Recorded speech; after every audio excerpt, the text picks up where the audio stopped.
Hello, Marvin Ridge, AP Comp Gov class. My name is Krish. You obviously know me. I feel like a real YouTuber doing this, but welcome to the Unit 1 review session. I wanted to make this just to, first of all, um, if you're not a fan of EVA, you want an alternative, and I know I'm not the best. I'm a little bit of a yapper, but this will be a quick 10 to 20 minute video. I'll try and set a timer to make it quick. Of just going through Unit 1. I just finished the study guide.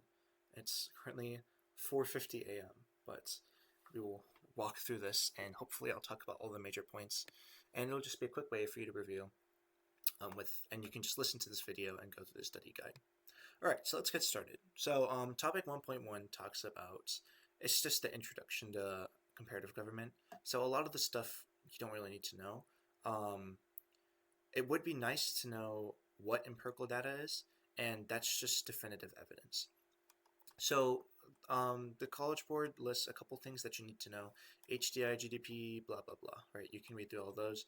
I listed and I ranked each country in order. So the UK is number 1 for most things except GDP, which China takes the award for that.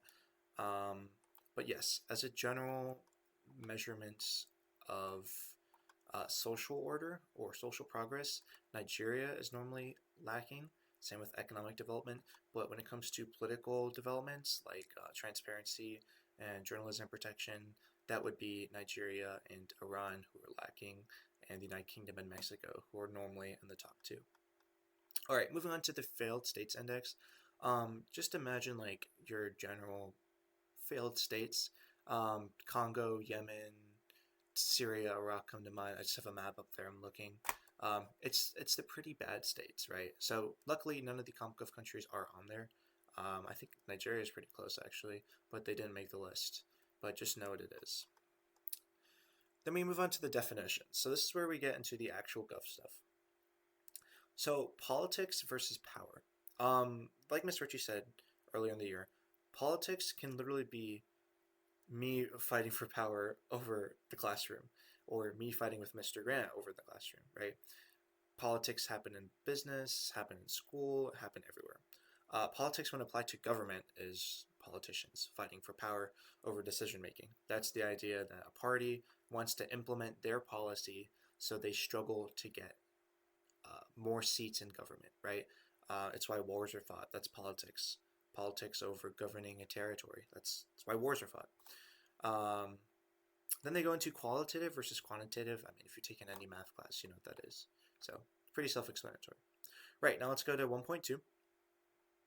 Formal versus informal. Once again, pretty self-explanatory. Freedom versus equality, right? We talked about that. It's a scale.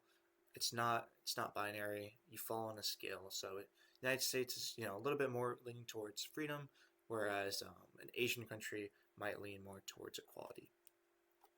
Now, when it comes to the state, do remember, do not use the word country on your FRQs. Use state. And it may be hard. I mean, we're already pretty far in the year, so you should be using state quite often. But yes, the state is the official term. And the pyramid, like I tried to explain to Evan, is the entire pyramid is a state, and the government composes a state, but the government is part of the regime, right? So a government makes up a regime, but the regime is so much more than that. It's also the people, it's the political groups, it's the political ideologies, it's the NGOs, it's the institutions, it's everything. The regime is how the state operates, and the government operates under a regime, but the regime is composed under the state. So the state is all-encompassing. Right. Let's move on to alternatives to states. So the term country refers to the people and the institutions of the state, whereas the state is just really talking about the government, right? And then the nation. This is important. You'll probably get this on FRQ or maybe a question. A nation is like French people, German people, English people, Welsh, Scots. A nation is not Americans or Chinese or Brazilians, right? Those are not nations. Those are countries. A nation in the United States would be, that's not really a good example, but You could say, the Dixie Nation, which is the Southern culture, right? The Confederate States. It could also be the African American. There's a word for it, but they wanted to form their own state, right? In Brazil, it could be the Portuguese nation, which is part of the Brazilian country, which composes the Brazilian state, right? And the important thing about nation is the self-determination. So there are some nations who do not have states. Examples off the top of my head are the Kurds in Iraq and Syria. They've been fighting for a country for quite a while. Um, just recently, the South Sudanese got their own state. They were different from the Northern Sudanese, who are Muslim. The South Sudanese are Christian. So yes, so nations are wanting to have their own state mostly. There's very few exceptions. So yes, just remember that. Democracy, right? This is pretty self-explanatory. Rule of law versus rule by law. I actually don't think I address rule by law because it's not talked about in this unit, which is really weird. But yes, rule of law is everyone's supposed to be upheld to the law. Rule by law is when you weaponize law to lock away your political opponents, etc., etc. Another component of democracy is the free and fair elections, right? This is huge. When people start questioning elections like they do in Nigeria, it makes the whole process of democracy seem illegitimate, and that's bad, right? You want people to trust your elections so that you have high voter efficacy, right? They think they're doing something, and high voter turnouts. That proves that you have a successful democratic regime. So in Mexico and Nigeria, they're not necessarily that high, but in Iran, they're pretty high, right? They reach the 70s, they reach the 80s, 80% of voter turnout. So even though their elections don't really matter substantially, it's because of the vetting process. So yes. And then there's 3 levels of democracy. Substantial liberal, that's like your Western nations, your European nations. Procedural democracy, that is, they're trying to get there, they're trying their best. Nigeria is probably one of the best examples of that. So when you hear procedural, just think of Nigeria. And then illiberal would be a country that has democratic systems, but is not democratic, right? So it could also be that they had a coup d'etat, but they kept the system of government in place. So like when Nigeria had its coup d'etats, but like after the formation of the First Republic and Second Republic, stuff like that. Authoritarianism, once again, pretty self-explanatory. You have your 3 main systems of control. These are very important. You have coercion, personality cult, and co-option. So coercion is just Tiananmen Square.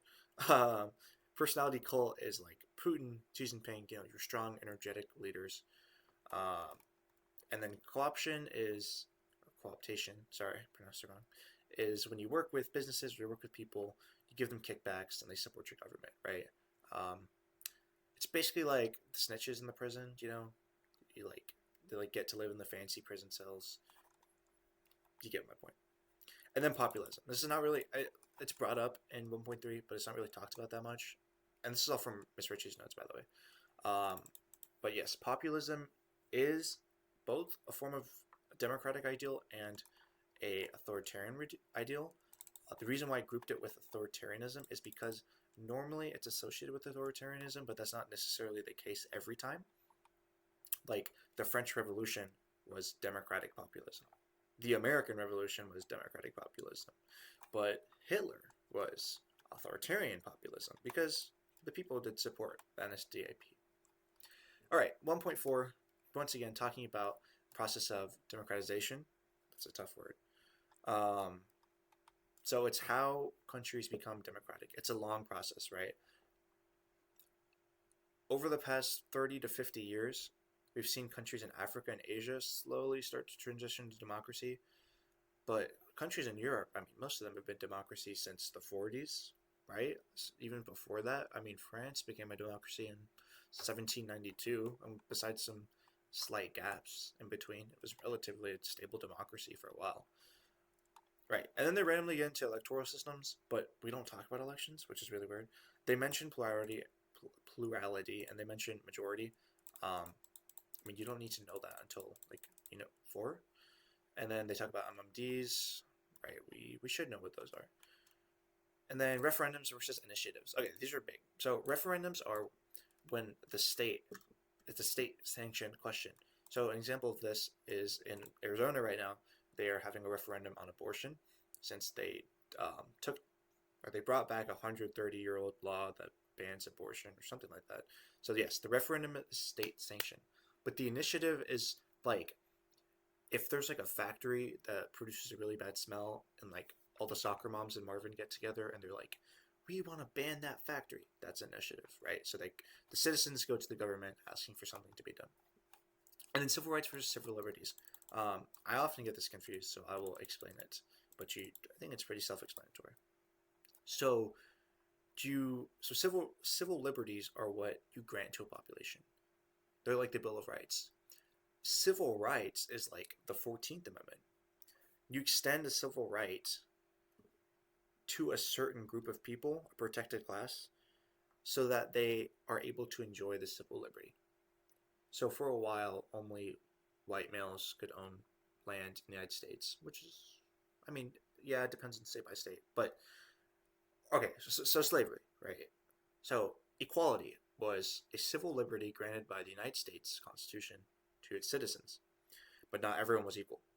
So with the 14th Amendment, which was a process part of civil rights, we extended equality to a class, a protected class, and that protected class was African Americans, right?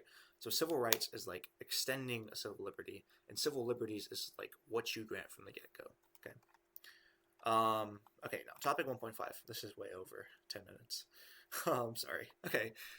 So capacity versus autonomy. Capacity is like how much can your government do? Autonomy is like how free is it? So the difference is you could have a high capacity government that's not autonomous. An example of this is like the Reichskommissariats during World War II. That's a bad example. A better example would be like the USSR SSRs, right? They had very low autonomy, like the Kazakhstan SSR, but they would still govern themselves. Like they still had their own government, they still had their own parliament. Another example of this is states. States have very low autonomy but very high capacity in the United States. States in the United States. So yes, that should help clear that up. And then just know these. I mean, they're not really that important. Branches of government, we can kind of skip that. I mean, you should know it by now. That's Unit 2 stuff. And then your systems, parliamentary, presidential, semi-presidential. Right, remember parliamentary is separated head of state, head of government, and it is technically an indirect election since parliament elects the prime minister. Then the presidential system is combined head of state and head of government into one strong, energetic executive. And then semi-presidential is two, and normally the president appoints the prime minister, but that's not always the case. So Russia's system is a little bit different. Right, then once again it talks about the authoritarian systems of powers. Just know these and know the types of regimes. Those are also important. Alright, then we talk about civil society, political culture, nation. It's all stuff we talked about before. The important thing is nationalism. I think you should know what nationalism is. We've talked about it before. So nationalism is pride in the nation. Patriotism is pride in the state. So what's the difference? So patriotism is like, rah, America, I love the United States, I love bombing Iraq, right? And then nationalism is like, oh man, I really love the French people. You know, the French people, they got great food, great culture, great music. That's the difference. Okay, then we talk about revolution and terrorism. So if you remember, there was that 4x4 like Punnett square thing. And it was states, non-states, and civilians. So I'm trying to visual. Okay, so it's reflected. So this would be the top left, which is state versus state, which is war.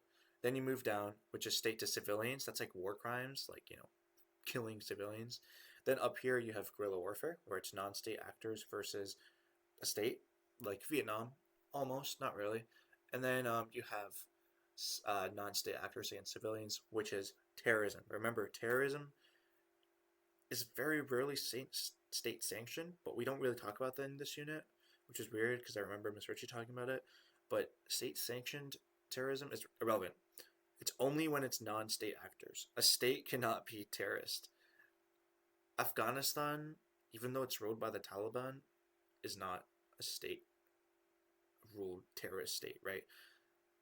And also it has to be against civilians. If it's a terrorist group attacking a government, that's a little bit different. They don't really talk about that, so don't worry about that. We can skip this. We've talked about that. Devolution.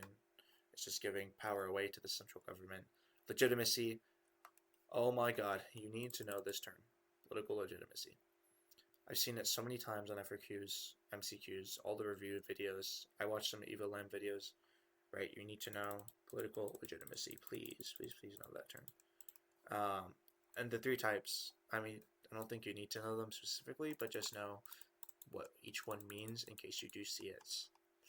Yes, and then once again, devolution, remember it can help and hurt. It helps since, like, you know, if your state or your local government has more power, you're like, yippee! But then you're like, if the state's just giving me the power, what's the point of the state, you know? And then you get into your anarchist sentiments. And finally, hitting 15 minutes on the dot, internal actors. This talks about NGOs, this talks about interest groups. Know what those are, know how they affect the governments. Okay, so that's the study guide. Let me know if you like the form. I doubt many of you will watch the video because it is a little bit long, but that is Unit 1. And have fun studying. I will see you guys in Unit 2. I think I'm going to go to sleep because it is 5 a.m. and I have been up since 6 a.m. So yes. Bye guys.